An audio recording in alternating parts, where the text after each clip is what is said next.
بسم الله الرحمن الرحيم.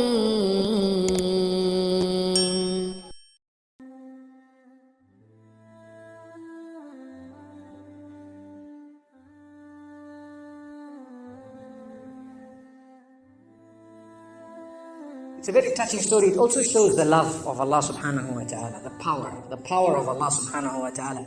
Never ever underestimate the power of Allah. You know, there was a sheikh who mentioned this in Saudi Arabia, and there was a doctor that visited him from Pakistan and told him a story that happened to him.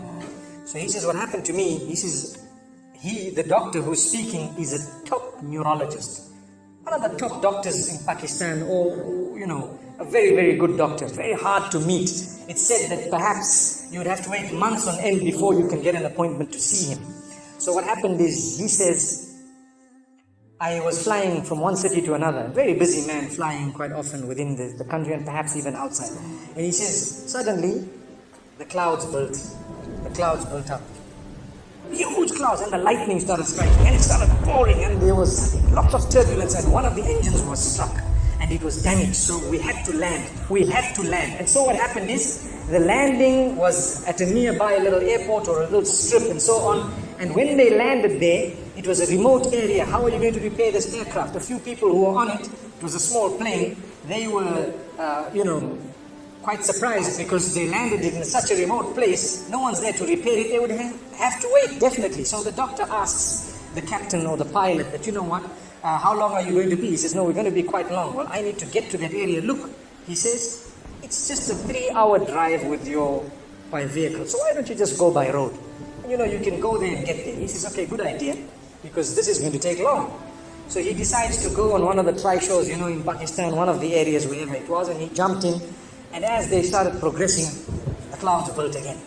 And the lightning was striking, and the rain started pouring. And it was pouring so much that their vehicle could not move much more because of the mud and because of everything else.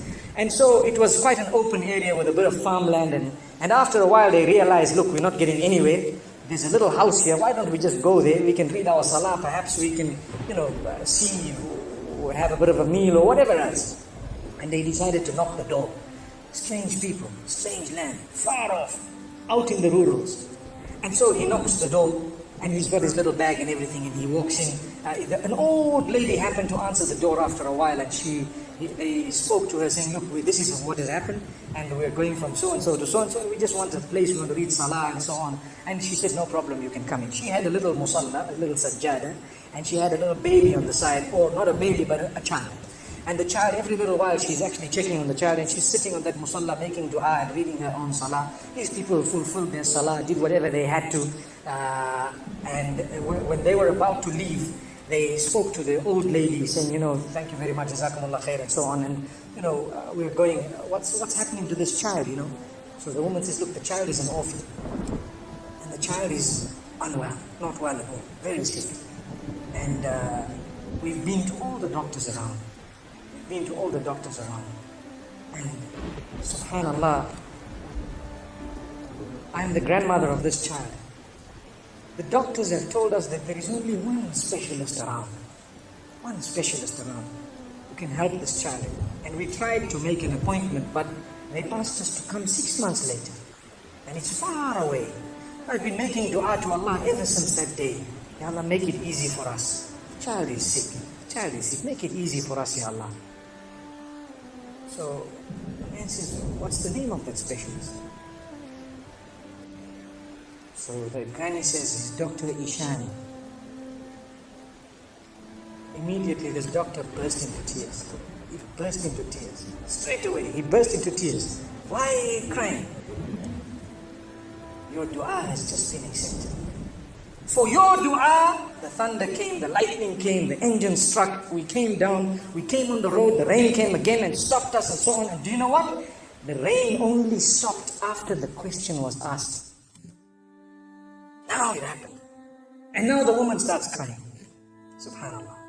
And the doctor himself is telling the story saying, that was me. It happened to me, he says. And he says, I learned that Allah's armies are beyond limits. Allah uses whatever He wants to get what He wants done.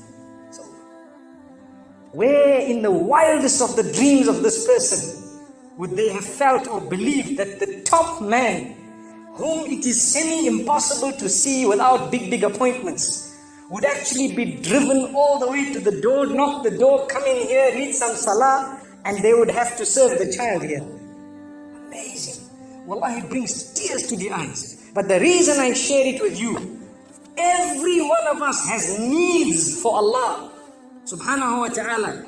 Just keep calling. Just have yaqeen. Have conviction.